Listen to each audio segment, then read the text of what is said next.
Welcome back to the deep dive. Really excited about today. We're jumping into a book that I think genuinely shifted things for a lot of people. Oh, yeah. Which one? Neil deGrasse Tyson's Astrophysics for People in a Hurry. Yes, a classic. Yeah, Very popular. exactly. And our mission today really is to give you a shortcut. We want to pull out the biggest ideas, the really surprising bits from it. So you can get the gist without having to wade through, like, heavy textbooks. Precisely. Because it's known for making all this complex space stuff feel, well, accessible. And it's got this great rating, like 4.5 out of 5 stars, pretty much everywhere. It earns it. Yeah. He does a remarkable job. So how does he do it? How does Tyson take the whole universe, our connection to it, and pack it down so neatly? Okay, let's unpack this. Well, it really is a masterful distillation, isn't it? I mean, what he manages in such a small book is, well, it's impressive. Astrophysics is huge. It's complex. But he makes it, understandable for pretty much anyone. Doesn't matter if you haven't studied science in school or you only have, like, 10 minutes. Right, 224 pages to cover everything. Basically, yeah. Eons of cosmic history, some really profound ideas. It lives up to the in a hurry part. It definitely does. And the structure helps, right? Those 12 short chapters. Yeah, bite-sized. Yeah. Makes it easy to dip in and out. He kicks off with the greatest story ever told, which is the Big Bang, right? Going Yeah. from that starting point to actual matter forming. That's the one. Laying the groundwork. So think about those early chapters. What's one of the big takeaways, something that really sticks? For me, it's got to be the universality of physical laws. Okay, explain that a bit. Well, Tyson just shows really clearly how the same basic rules, like, gravity making an apple fall here on Earth, Mm-hmm. those exact same rules work everywhere, Hmm. across the entire universe. Doesn't matter if it's a distant galaxy or a black hole. Wow. So it's not just random chaos out there. Not at all. It's this foundational idea, really.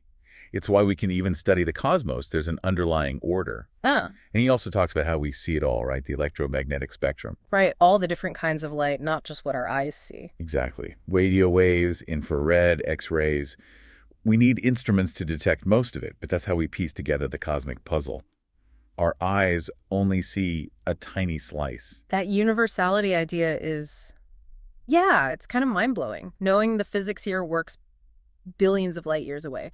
It's grounding. It is. But then he throws things at you where our everyday intuition just completely breaks down. You mean like dark matter and dark energy, stuff we can't even see? Exactly that. That's where things get really fascinating and humbling. How so? Tyson points out that everything we can see, stars, galaxies, planets, all of it, Yeah. that's only about 5% of the universe. Only 5%. Just 5%. The other 95%? Yeah. That's this mysterious dark matter and dark energy. Okay, so what are they? How does he explain something invisible? Well, he describes dark matter as this sort of invisible scaffolding, or maybe like cosmic glue. Glue. Yeah, it provides the extra gravity needed to hold galaxies together, stopping them from just flying apart based on the matter we can see. Huh. Okay. And dark energy. That's almost the opposite. That's Some correct. kind of force, maybe energy inherent in space itself, that's actively pushing the universe apart. Pushing it apart. And not just pushing it apart, but making the expansion accelerate, speed up over time. Whoa. So one's pulling things together invisibly, the other's pushing things apart invisibly. And together, they make up 95% of reality. He really drives home how these unseen things dominate the universe, its structure, its fate. Makes you realize how much we still don't know. Yeah, humbling is definitely the word. Realizing we only perceive this tiny fraction. Okay, and then there's that chapter, The Cosmos on the Table. That's where he drops that famous line.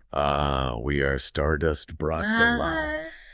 Which sounds beautiful, very poetic, but what's the science he's actually getting at there? It's incredibly profound, scientifically.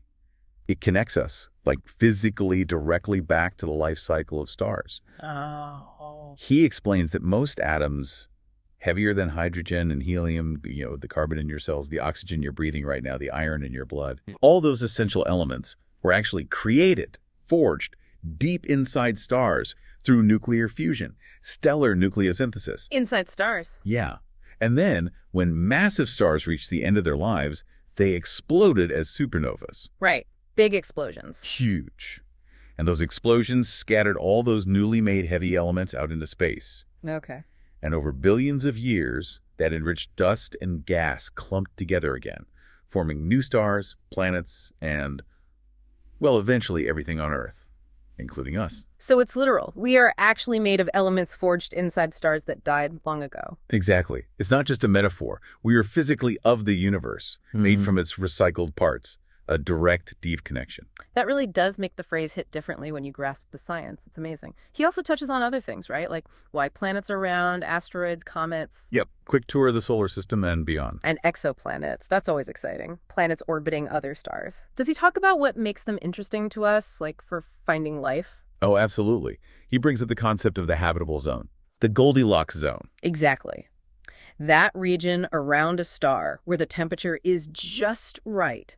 Not too hot, not too cold, for liquid water to potentially exist on a planet's surface. And liquid water is key for life as we know it. It's our best bet right now, yeah. It all sort of builds towards this bigger reflection, doesn't it? Our place in it all. And it leaves you feeling kind of small, but also full of wonder. Definitely. So, given everything it covers and how easy he makes it seem, what are the real standout features? Why is it so acclaimed? I think number one is just the clarity. And his voice. Yeah, he has a very engaging style. Totally. He uses these brilliant analogies to explain super complex stuff. Makes it really stick without, dumbing it down too much. Perfect if you're just starting out or just curious. And it's short. The brevity is key. You can actually read a chapter on your commute, like the title suggests. Plus, you get his personality, the wit, the enthusiasm. It's science communication at its best, really, making dense stuff feel light but still meaningful. You mentioned not dumbing it down too much. I mean, the brevity and analogies are great for beginners, but could they sometimes oversimplify things for someone who wants more detail? Or even, accidentally mislead? That's a really fair point. Yeah. Yeah, if you already have a background in astrophysics, it might feel, a bit surface level. You won't find the deep math or the really technical nuts and bolts. Right. And metaphors, by definition, are simplifications. They capture the essence, but not the full complexity. I think Tyson handles it by focusing squarely on the big ideas, the conceptual understanding. Get the picture, not necessarily the equation. Exactly. He trusts that the vivid picture he paints conveys the core truth, even without all the underlying mechanics. It's explicitly for people in a hurry, and for that audience, it absolutely nails it. Clarity and engagement over exhaustive depth. So definitely not a textbook replacement if you're studying physics. Yo, definitely not. But more like a really compelling invitation, a gateway drug to astrophysics, maybe. Huh. Yeah, something like that. Ideal for beginners or, someone busy who just wants that cosmic perspective fast.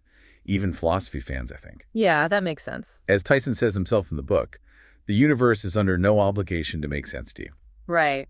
I remember that one. This book is his effort to help it make some sense efficiently.